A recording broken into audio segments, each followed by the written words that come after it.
Yo, yo, yo, what is going on? It is the Crazy Writer right here, right now, back with chapter 22 of my Invader Zim fan fiction. How you been? No, really. I know this relationship sometimes feels a bit one-sided because, I do all the talking, so I just want to check in and make sure things is all good on your end. It gets kind of lonely over here, talking to myself all the time. But I guess you're not here for a conversation. You're here to listen to a good story. And I guess it's time to get back into the story. So, sit back, relax, and enjoy it all. Right here, right now. Chapter 22 Burn It. A couple days after the whole Megadoomer thing, we were all sitting in class. I still haven't officially told Dib that I won't be moving in with him, but I've been dropping hints that I'm thinking of not doing it. Other than that, there's not much to report on. Dib was up in front of the class giving some sort of speech about this Galileo guy that was called crazy and turned out to be right about the Earth. But nobody believed Galileo! They even put him in jail! Dib was saying with passion. Now, if all these people who just called him crazy were brought back and shown just how wrong they really were, they'd be sorry. Oh, they'd be Time's up, Dib. Bitters interrupted. Any questions? Zeta raised her hand behind me. You're crazy. Excellent, Zeta, Bitters commented. You get an A. Zim was snickering in front of me, and Dib looked at Miss Bitters with disappointment. But that wasn't a question. I put my paw in the air. I have a real question. Why not Galileo not just go live with wolves? He would have been much happier, and they not call him crazy. Because that's a whole other kind of crazy, said Zeta, and the other students laughed except for Dib and Zim. Dib went to his seat and glared at Zim, who glared back. Melvin then appeared in the doorway, scratching his head. He skipped cheerfully to the front of the class. Sorry I'm late. My head's itchy. He giggled and scratched. Okay, every time I read this chapter, I get a really, itchy head. But that never happens when I watch the episode. Only when I read this chapter, I get really itchy scalp. I don't know why that is. What do you think that is, guys? Let me know. Seconds later, a swarm of something erupted from Melvin's head and towered over the class. Miss Bitters gasped. Lice! The cloud of bugs hovered over the class before separating and filling the heads of children. The top of my head became painfully itchy, and I proceeded to scratch at my hair with my claws. The scratching did little good, and I soon was removing my shoes and scratching with my back paws. None of it was helping. If I could have reached, I would have been biting at the top of my head like I do with a mosquito or tick bite. I rubbed my scalp against the ground, but to no avail. Other children were slamming their heads into the wall and into each other. I took a peek at Zim to see that he didn't seem to be affected by the vermin. Dib was on the other side of the room, scratching like everyone else. The children started piling out of the classroom, and soon the whole school was infected with the lice. Miss Bitters pressed a button on her desk, and seconds later 3 figures appeared in the front corner of the room. One of the men wielded some sort of device and then looked at the woman in the middle. Level 1 infestation, ma'am. A level 1? She confirmed. I am Countess von Vermenstrasser. Yeah, I'm just gonna call her Karen, but I want you to know I came up with that way before Karen became such a big meme. The delouser. For your own good, you will cooperate. You have lice. And until your condition changes, you will all be detained here indefinitely.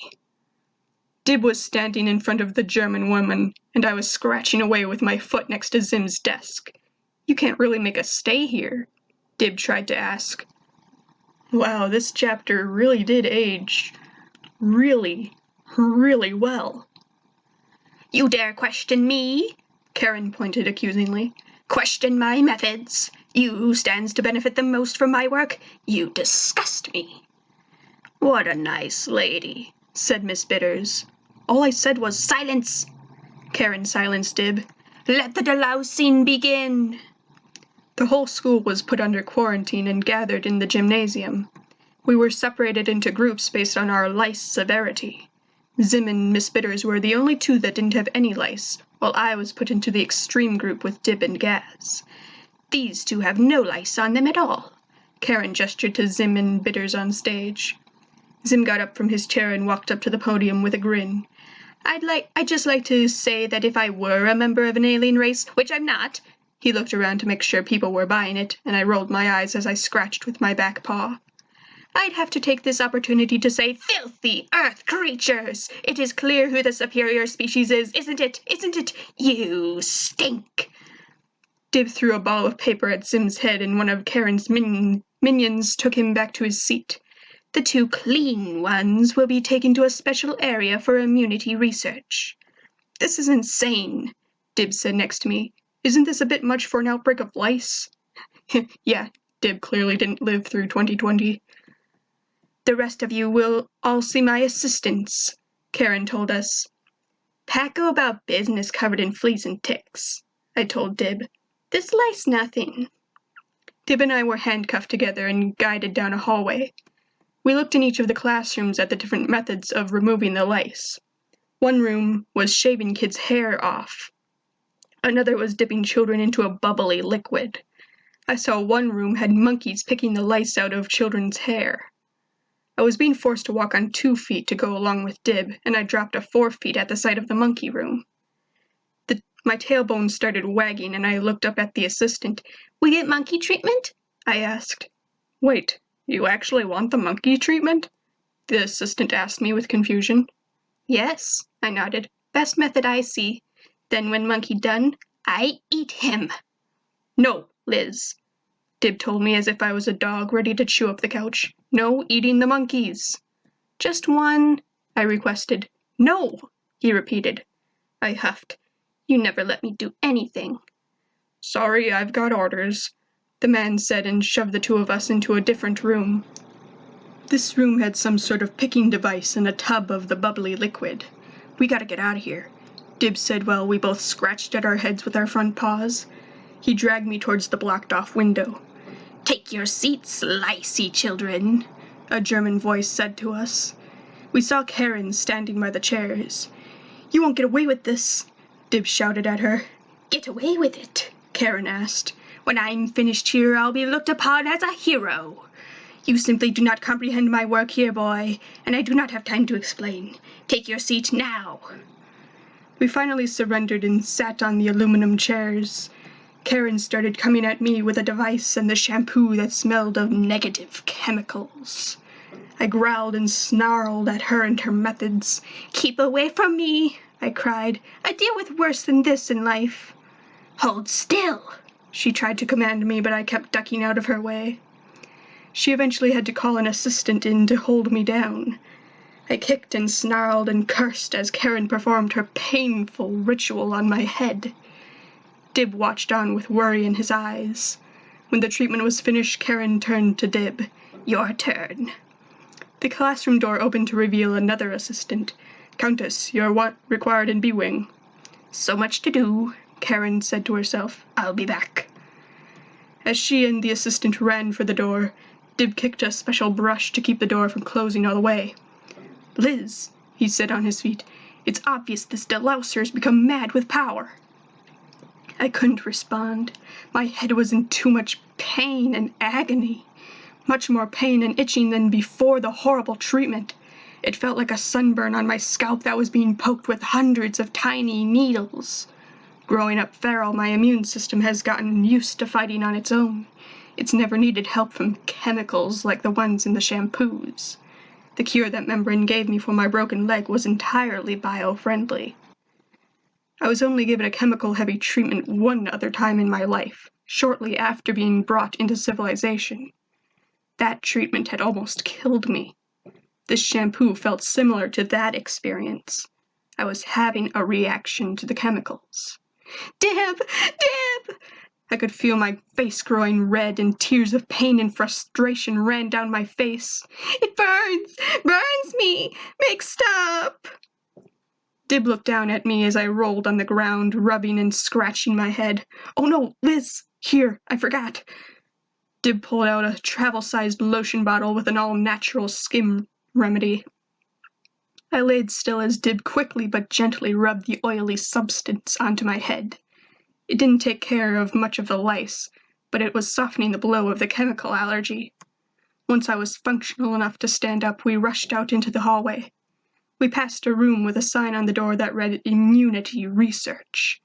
"That where Zim is," I said quietly to myself and Dib. The two of us peered through the window in the door to see one of the men talking to Zim and Bitters. He held up some sort of painful-looking device in his hands. "I'm no different from the other humans," Zim told the man. "I'm loaded with lice. They're simply, in my belly. Maybe you should just put me in with the normal filthy Earthchild group." The man came towards Bitters with the device and she growled. "Take it from the child." She pointed at Zim. The man looked down at Zim and Zim smiled up nervously at him. Then he used the device to start taking bits of skin from Zim. "Zim!" I gasped with worry. "That was kinda neat," Dib said after watching Zim get tortured. I shoved Dib in the chest for enjoying Zim's pain when we heard Karen's voice in the room across the hall. We rushed over and looked in the door to see Karen talking to an assistant over Gretchen. "Forgive me, Countess," the assistant said, "but 15 of the test subjects have disappeared." Hey!" Gretchen tried to get their attention. "Escaped?" Karen asked. No," the man responded. "They never would have made it past the minefields. They're just gone." "Leave us," Karen commanded. "Up the security. The final battle is upon us." The man disappeared and Gretchen looked at the woman with confusion. "What are you talking about?" she asked. "An infestation of this size provides me with research opportunities I could only dream of before." I couldn't tell if she was purposely talking to Gretchen or just thinking out loud. "Some will suffer, yes, but for the greater good. But these disappearances, this is something more. Perhaps the proof I've been searching for." "Why are you telling me this?" Gretchen asked, but was ignored. "Proof of a mastermind Queen Louse," Karen continued. "The queen of all lice, and I will stop it." Dib and I stepped away from the door. "A lice queen?" Dib said aloud. "She's crazier than I thought." I looked at Dib and asked, "Crazier than alien determined takeover planet and decides to spend days in school?" Dib looked at me with irritation. "We have to stop her. Just keep quiet, Liz." I sneezed. Loudly. "That was not quiet," Dib commented. An assistant showed up and we ran from him. I ran on 4s and it forced Dib to run somewhat bent over because of the handcuffs. We ran and then Dib pulled us into another classroom filled with children in lice-picking chairs. Dib looked out the door and I continued looking to see Karen teleport in while holding Gretchen up by the wrist. "I knew you'd be trouble," Karen sneered at Dib. Karen pulled out another delousing device and wielded it at our heads, but Dib and I both ducked out of range. We backed away from the woman. "This has to stop," Dib told Karen. "You don't get it, child," she said angrily at him. "No one gets it, but I will show you, all of you." "Don't get it," Dib shouted. "They're just lice, and your little treatment almost destroyed my friend's scalp." He gestured to me. "You can't see the full extent of the problem," Karen told us. "It's much bigger than you know." "Lice Queen?" I inquired. "This place smells," said Gretchen. "Can I have a soda?" "You just need to open your minds." "You're insane!" Dib started to sound like the classmates that call him crazy. "There is no lice queen." At that moment, the floor beneath us began to shake. A large crack split the floor open and everyone started falling in. I started to fall in, but Dib held me up by our handcuffs. I clung to the edge of the giant hole and started whimpering, crying, and howling for my wolf mother. I howled for her to come save me, but I couldn't see her anywhere. All I heard was Dib's voice saying something like, "Hold on, Liz, I won't let you fall." I continued crying, and then the handcuffs slipped from Dib's tiny wrist, and I fell into the pit with the others. When I landed in the cavern below, I refused to get up or do anything. I crawled to the nearest wall and whimpered with my paws over my head. I didn't pay attention to what was going on, not when Karen and the children discovered the Lice Queen, not when one of Karen's minions brought in Zim to tell her that his skin destroys the lice, not when she fired liquid Zim's skin cells at the Queen and all the infected children. I wasn't paying attention at all. I wasn't mentally there at all, just shaking with fear. I wasn't brought back to reality until Karen sprayed me with Zim's skin and the itching ceased. I shook the liquid from me and looked at my surroundings. The Queen was dead. Everything was covered in blended Zim skin, and all the lice was gone. Thanks to the bravery of this child. Karen pulled an almost completely destroyed Zim from some sort of gun. The world will never have to deal with the threat of lice ever again. Zim started screaming in absolute agony. I ditched my spot by the wall and rushed towards them. Dib, I barked up. Hand him over. Karen continued talking as she gently set Zim down in front of me. The poor little alien couldn't even stand up, his lower half was so destroyed. I had to carry Zim home on my back, where he'd instructed me on how to heal his destroyed body with the complex Arkan technology. This technology was starting to make human technology look like a set of squeaky toys. Boy, that was intense. I hope you guys enjoyed it, though. And I guess I'll see some of you back here for the next chapter. I really hope I do, because the next chapter is another favorite of mine. So with all that being said, I will see you little darlings next time, and remember, keep your crazy.